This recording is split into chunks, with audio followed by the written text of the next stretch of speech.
I see the fields burning, 'cause hell is coming through. I can't stop the dogs of war. I can't stop the dogs of war.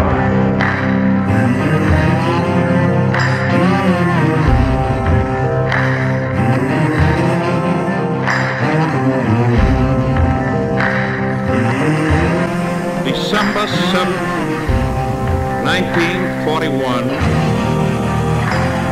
a date which will live in infamy.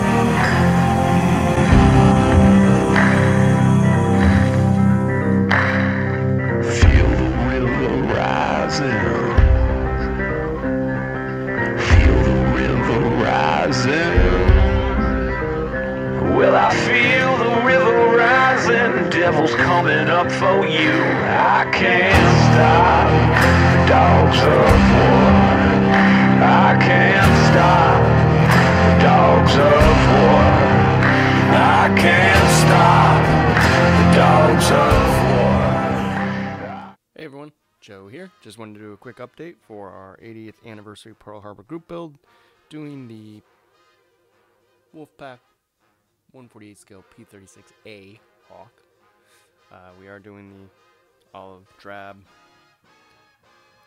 color. I've decided that for sure, but it does tend to lead to some differences you have to make, right? So what we have so far is the cockpit's pretty much done. I didn't do any wiring or anything like that. And our engine radial is done almost. It just needs to be weathered.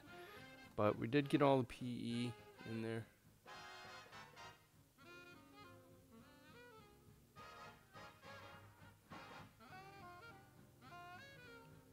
And it's you guys probably can't tell, but it is an aluminum because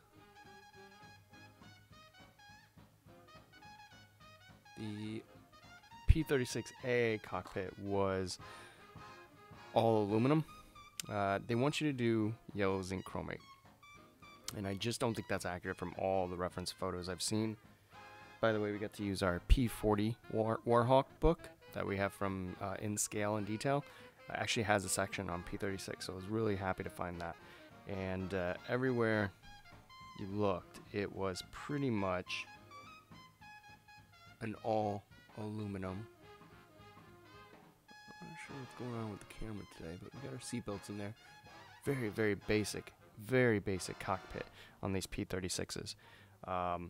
You know, it was built way before 1941. I believe the Hawk Model 77 or 75, I mean, was built back in the 1930s at some point. And I apologize, I should have looked it up. But I mean, for its time period, it was a great fighter, and the P36G was actually an amazing fighter. But this one would have been, even though it's going to have the olive drab exterior, the interior still would have been aluminum. The wing, inside the wing, inside the landing gear bay, we're going to have to think about, because we have it. We get the photo etch that's in there, but in here is incorrect. It has tarps, which would not have been the case. It was actually strips, ribbing. We're going to keep that in there. I'm not going to remove that, but we'll paint it as if it was a tarp. We'll just say that in Hawaii they had to put tarps in there to make it last longer, you know. But this will probably be probably the underside gray, and this will be probably aluminum as well. So just to try and keep it into somewhat close together, I guess is what I'm saying. But here's our, we got day. Very, very nicely detailed. Oh, you're not going to be able to see it.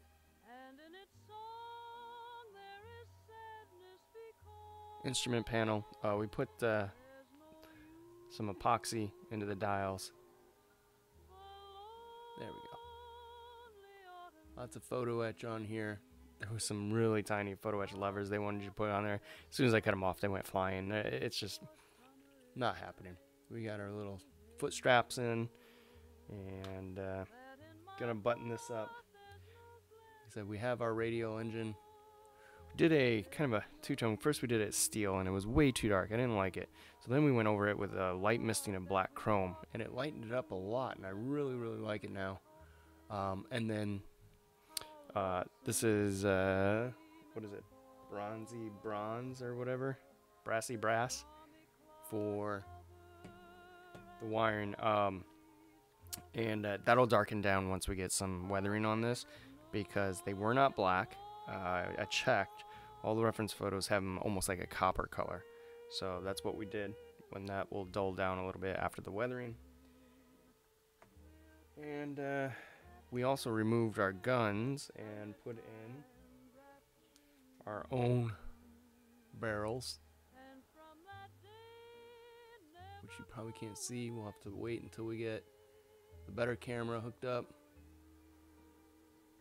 But one is a 7.7 millimeter, and the other is 12.7, which is a 50 cal.